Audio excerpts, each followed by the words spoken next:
Well, let's talk to the chairman of the Nigerian Medical Association in Lagos, Dr. Benjamin Olu-Jeputu, on more of this development. Dr. Benjamin, it was an interesting debate on the floor of the House today. The question of whether or not this is an infringement on the rights of doctors to move freely. There's also the question of whether or not it is ethical to practice with a temporary license. You probably will need a license to be certified to practice, right? But how's the NMA reacting to this? Thank you very much for having me today. I think this came as a very rude shock to us today when we got this news. I don't think is right fundamentally for human rights to tell people not to move freely. Let's stop as a nation only treating symptoms of a disease, not looking at what disease really is. Is this able to stem brain drain? No, because people that are traveling out of Nigeria are not only medical doctors. Why medical doctors? You keep talking about using taxpayers' money to train medical doctors. You train engineers, you train accountants, because we all go to the same federal university. Why are they attacking medical doctors alone? You've not talked about the reasons why doctors are leaving. They pull and they push challenges. You can't even say after somebody finishes 7 years of medical school, it should stay another 5 years to get licensed to practice. That's very sad, very bad. It can't work because this particular bill will not work in this country.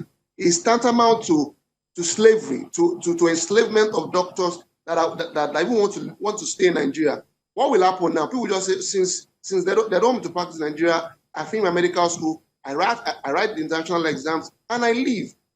Now you cannot say that a doctor after finishing 7 years will stay another 5 years in Nigeria. What has happened to them? They've lost credibility in the system. What happens to those that paid a lot of money in private universities? Are you saying that everybody that trained in Nigeria must go through this problem? I don't think the reps looked at this issue properly in clarity to know what is actually causing them. Now, if a rep member, because he has money to treat himself, has any issue, they leave the country. Why don't they say that every rep member, your first 5 years as a rep member, you should take your treatment in Nigeria too?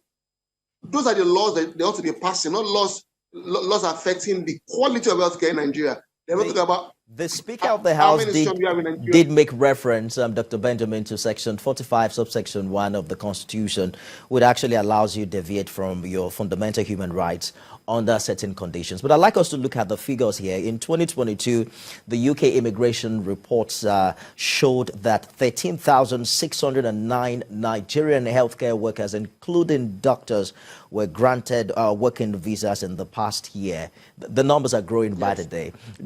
Has the association been able to identify the root causes for this, and is there an alternative as to solutions to the problem? Yes. Can I shock you today?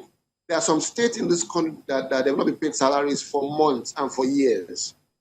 The salaries that is even very small are not being paid properly. We just got our hazard allowance from the federal government recently. Some states have not even started paying the hazard allowance. And you know what the doctors went through during COVID? These are the fundamental issues. Doctors are being kidnapped every day, no security. Sometimes you have patient relatives beating and maiming doctors. You hear about the doctor that died in Enugu going on call. You hear about the doctor that died in Delta State that was maimed after treating a patient. And till today, nobody has come out to say these are the people that caused the death. So you have to look at the push and pull syndrome. Sometimes in the country, infrastructure is very bad. People don't have hostels to live. They don't have houses to live, and they are training in very difficult conditions. So it's about us as a nation making this a fundamental emergency. What is causing this brain drain? How can we salvage it? What is the salary level of those people working in the UK, in the US? Why can't we measure up to them and make standard of living very good in Nigeria? In those places, their children go to school for free. They get loans for cars. They get loans for houses. How many doctors in Nigeria have new cars? How many doctors in Nigeria have new?